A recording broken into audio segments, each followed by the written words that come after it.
My name is Michael Strubel for my English friends, and Miquel Strubel to my Catalan friends. And you've asked me to explain where the independence movement came from and how it has grown so much.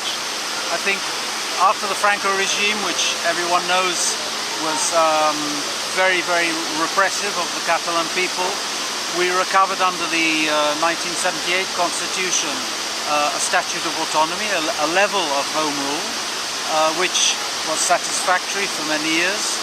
But by the year 2000, many people who were, let's say, federalists in aspiration, felt that the arrangement between Catalonia and Spain, our regional constitution, was insufficient to be able to solve the problems that Catalan society has right now, or at that time.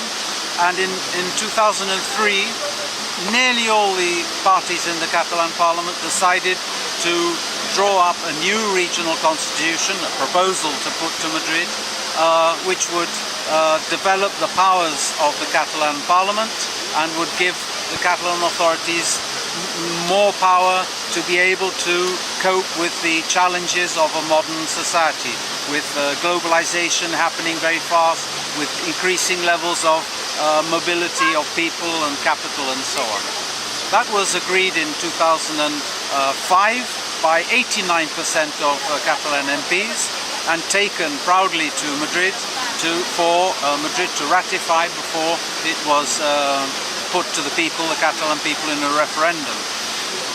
The Madrid Parliament, or the Spanish Parliament, cut back a lot of what that proposal said, but in any case it was adopted. So let's say if things had stayed that way, the independence movement would not have grown dramatically the way it has. Why has it grown? Because the Spanish People's Party, which is a conservative party, but it's also a centralist, I would call it a Spanish nationalist party, refused to allow that regional constitution even after the referendum, and therefore they started to, they took the most of that regional constitution to the Constitutional Court.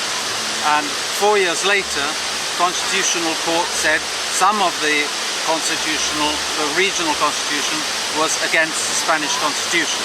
That, if you like, was a very biased reading of the constitution, but what it did was it made the Catalan constitution unconstitutional, because the Spanish constitution says the text of a regional constitution has to be adopted by a referendum, and of course the Constitutional Court had changed that text.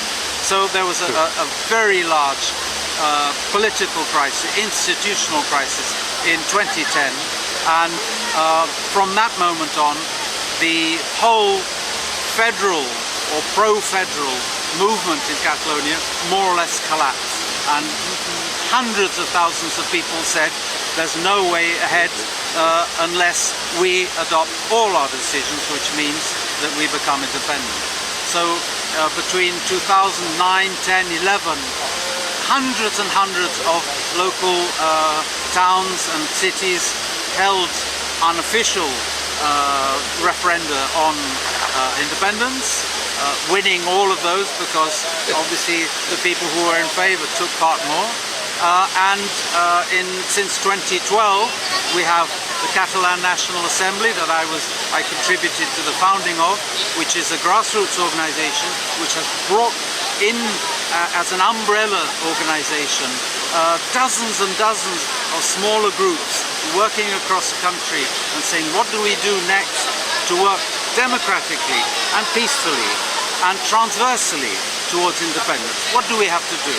And we have been working not precisely with the political parties, but let's say trying to push and encourage the political parties that could consider independence as a solution to reach agreements and to work together towards this end, peacefully and democratically, that the Spanish government has simply refused to acknowledge and has simply refused to try and solve. and that has given a growing impulse to the independence movement, because there's less and less signs of willingness on the part of the Spanish authorities to solve our problems. And every time independence has been voted, in 2012, in 2014, in 2015, in 2017, the number of people who are in favor of independence has been increasing. With the word yesterday? Yes. Okay. Well, yesterday was voting day. It was a voting day for a vote which was called by someone with no legal authority under Spanish law to call the election, because only the President of Catalonia can call the election. But as we know, a number of Catalan politicians are in prison. They're being held in detention without bail on trumped-up charges, on very false charges of rebellion. There's been no rebellion. Sedition, that sounds like something out of an 18th century novel.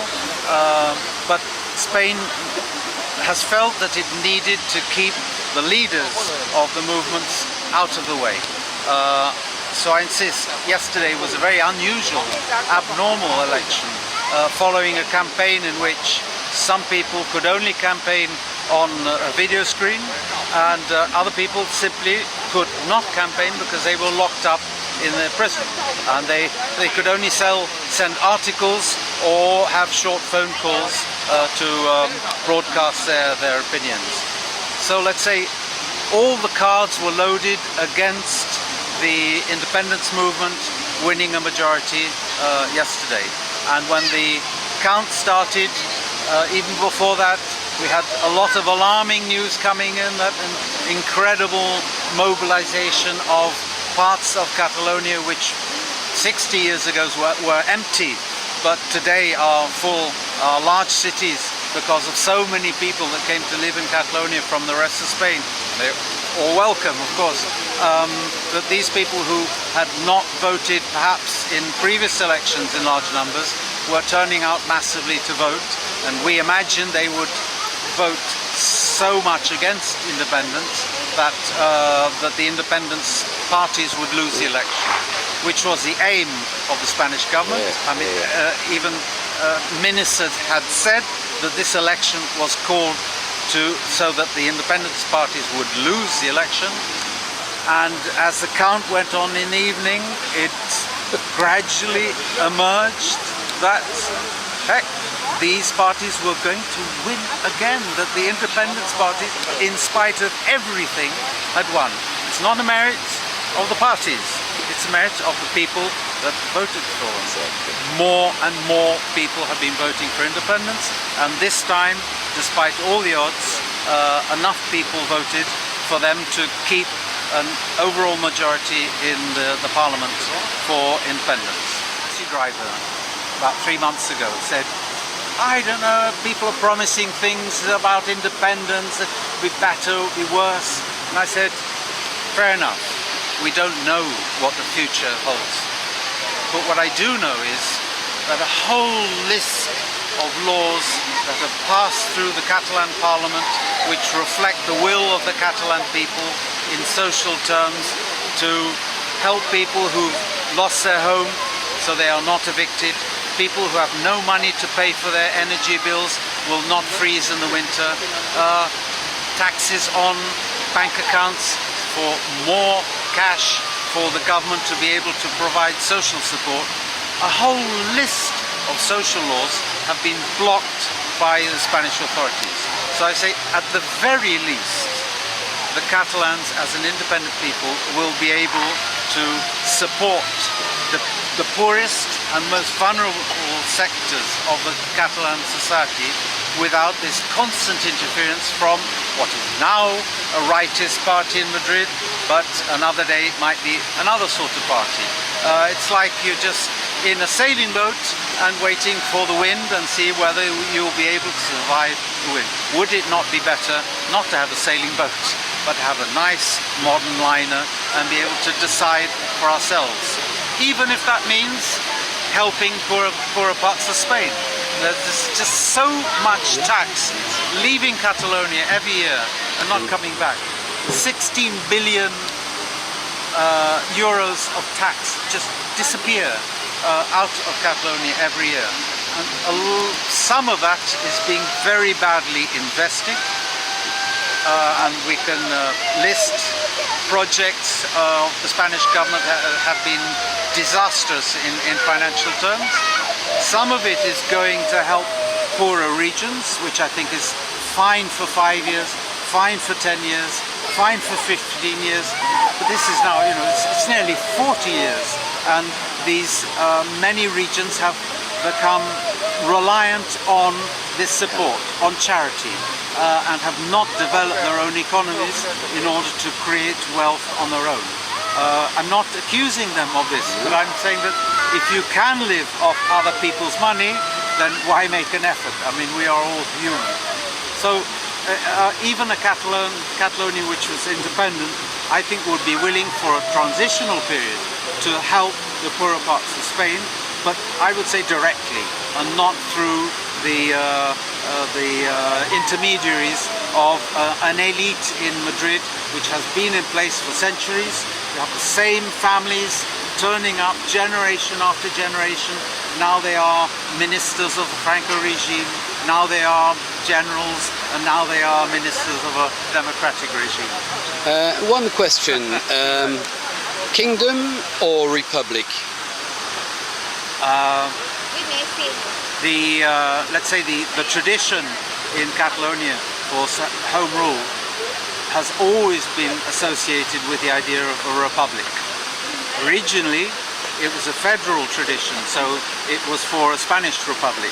But let's say as the independence movement has grown, it has continued to believe that a republic for Catalonia would be better than a kingdom. Where would we look for a king? Let's say there are relatively young European countries like Belgium or Norway that did opt for a kingdom, a monarchy. So let's say that might not be excluded.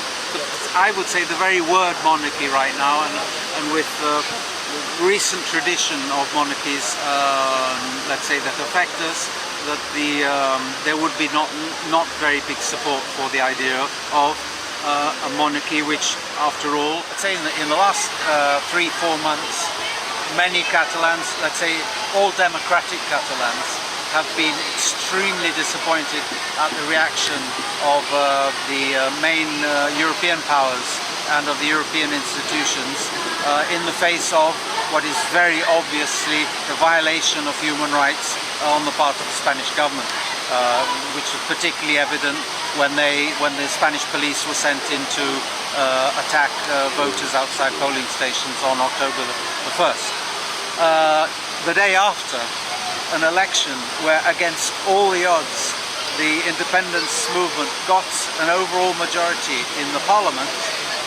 Wow, I would like to think that this time the European countries and European institutions will no longer swallow the version that Mr. Rajoy told them 3 or 4 months ago. Maybe I'm being ingenuous, and maybe I'm wrong, but at least they will have to do a lot of explaining now when they say they had intervened to restore normality, which had never been broken, and turns out that normality under their terms means that the people have again voted in favor of independence and independence parties. So let's say I would be hopeful that in the near future the new Catalan government will have to face a Spanish government which is much more humble than it has been up to now. It has been extremely arrogant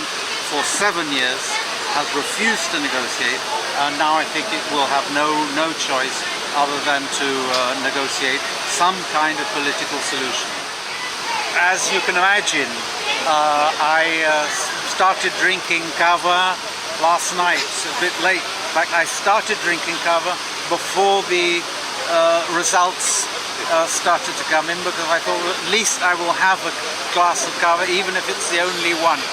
At the end of the evening I thought, well, we can open another bottle. and this morning I have a little hangover, I must confess, but by the afternoon I can say that, wow, without being elated, no one here is elated. The reality is going to be very tricky to manage and to process, but I could not have dreamt for a better panorama scenario right now for the immediate future of, I insist, not just the Catalan independence movement, but for the Catalan people as a whole. All people in the independence movement want the best for the whole of the population of Catalonia.